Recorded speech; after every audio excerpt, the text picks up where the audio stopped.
تابستان.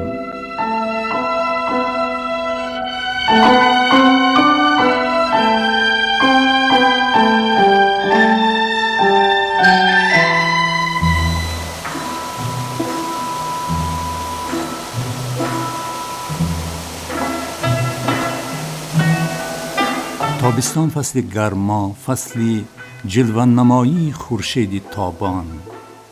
تابستان به آفتاب سوزان و گرمی بیش خود تواند زمین را نور بخشد، گرمی بخشد و میوه و غله دانه ها را پزاند. به گفت شاعر، از پسی فصل بهار دلپذیر فصل تابستان همی آید چه خوش. حسن زیبای دیار بی نظیر قلب انسان را همی آرد به جوش. هر کس این هنگام خوش را بیشتر از صمیم قلب می دارد عزیز، چون که در این وقت هر جا می شوند میوه های رنگ رنگ و شادریز. یا خصوصیت تابستان همین است: آفتاب خوردن میوه ها، درو کردن زراعت پخته رسیده، مخصوصا گندم و جواری و ماش و نخود. تابستان با جشن تیرگان شکوهی تازه می یافت.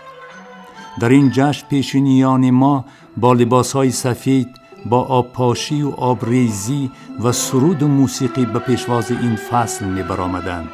ما را خوش است که این جشن از نو پای برجا شد. هرگاه که آفتاب به اولی سرطان رسد تا به اولی میزان تابستان باشد، آورده شده در ذخیره خوارزمشاهی. دیگران که تابستان را فصل تموز هم می دانند. تموز نام ماه اولی تابستان و ماه دهم سال رومی میان حاضران و آب و مشتمل است بر 31 روز که در گذشتها جشن تموز هم در این ماه برگزار می شده است. می نگارد محمد جعفری یا حقی در کتاب فرهنگ اساطیر و داستان وارها در ادبیات فارسی. عجیب، آن تموز با جشن تیرگان هماهنگ و یک رنگ است. در ادبیات فارسی تموز بیشتر به محفل اخیر و مرادف فصل گرما و تابستان و در شعر گاهی با تشدید میم آمده است. بخندد تموز بر سرخ سیب، همی کرد با بار و برگش ایتیب. گفته ابوالقاسم فردوسی به همین مراد است. و یا شیخ سعدی گوید: عمر برف است و آفتاب تموز، اندکی ماند و خواجه غرا هنوز. ما فصل تابستان را در روزهای گرم و دراز و تفسان میابیم. شاعر حساس و تیزبین واصفی تابستان را چنین دریافته: گرم چنان گشته که گر در جهان، نار بگویند بسوزد دهان. خلق کشان در پناهی سایه رخت، سایه گریزان به پناهی درخت. شب شده چون روز و اندر گداز، روز چو شبهای زمستان دراز. در تابستان تیری آفتاب بر زمین راست آید. آفتاب زمین را به نشان گیرد و گرمیش را ریزد. زمین را آب و درختان از آن آتش سوزان حمایت کنند. ما را عجیب آن است که بیشتر شاعران فصل بهار را وصف می نماید. گویا بهار الهام آنها را به جوش و خروش می آورد. ولی درباره تابستان خیلی کم شعر گفته، کم این فصل را وصف کرده. شاعر صاحب سخن سیدای نصفی عذاب گرمی و سوزش خورشید عالمتاب را بسا طبیعی بر رشته نظم کشیده است. شد از مرکز خاک آتش بلند، پرید از زمین سایه همچون سپند. چنان طبع کافور گردید گرم، که شد پشت آیینه چون موم نرم. شد امروز پروانه مرغی تذرو، گریزان شد از سایه خویش سرو. زمین را فتاد آتش اندر نهاد، سوی آسمان رفت چون گرد باد. استاد صدرالدین عینی شب تابستان را در چنین آهنگ دیده دریافته: نسیم شبانه تابستانی بر بدن آدم مانند دست محبوبان نازک اندام نرم و فارم می رسید. ماه 10 روزه هنوز فرو نرفته بود. به این میدان ریگزار نور خودش را می پاشید. این ریگزار که روزانه به تابش آفتاب تفسیده مانند توده اختر سرخچه می نمود، شبانه در زیر شعله مهتاب مانند شیر قیماق بسته زرچه با یک رنگ دلربا و جاذبه‌دار میتافت. در دشت خاموشی حکم فرما بود.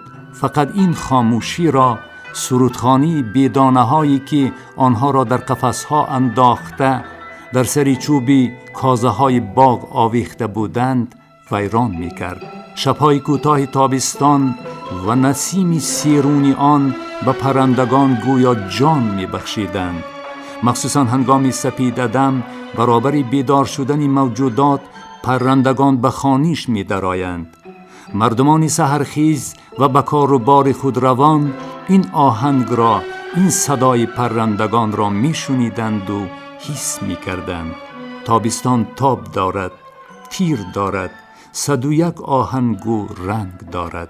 با رسیدن و پختن میوه و میوه‌جات و آبچکاری و روی خوان همگان را زیب و فر بخشد، بازارها را فراوان نماید، باغداران و دیقانان را به شور و شوق آورد که محصول دست خود را به بازار و دیگر کشورها برد. تابستان ما را آب و تاب دهد، قدر آب و آبادانی را بالا برد. اما چی گوییم که کشوری آفتابی ما را کوهها، پاسبان و رود و چشم ساران و دریاهای روان سبز و گلفشان می دارند. گاهی به نظر چنین می رسد که در تابستان ما 4 فصل را می بینیم، می یابیم. از گرمای شهر به سوی کوه یا دره کشور می رویم و گل و سبزه های نوشکفته را می بینیم و می گوییم بهار آمده. به قله کوه می براییم و با خنوکی و برف و ترمه دچار می شویم. می گوییم فصل دی حکمران. به دهه‌ای که کنار دریاست و درختان زرد و سرخ رنگ و سیر میوه دارند چشم می دوزیم و خود به خود زیر لب به گفتگو می درآییم. فصل زرین تیرمای پربار موج می زند. کشوری که گاه 4 فصل را در خود دارد آن میهن ماست. تابستان چنین خصوصیت را تنها در دیار ما تواند معجزه آسان نشان دهد. از همین سبب شاعران گاه 4 فصل را در کشور خود دیده به ذوق آمده شعر سروده. تابستان با فیض و برکت خود تیرما را زرین و پرنقل و نوا می سازد. تابستان در کشور ما قدم می زند، با آن آفتاب و روزهای پربرکتش هم سفر. تابستان نور و صفا می بخشد.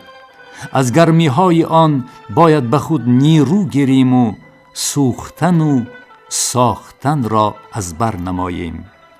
تابستان با خنده آفتاب آمده.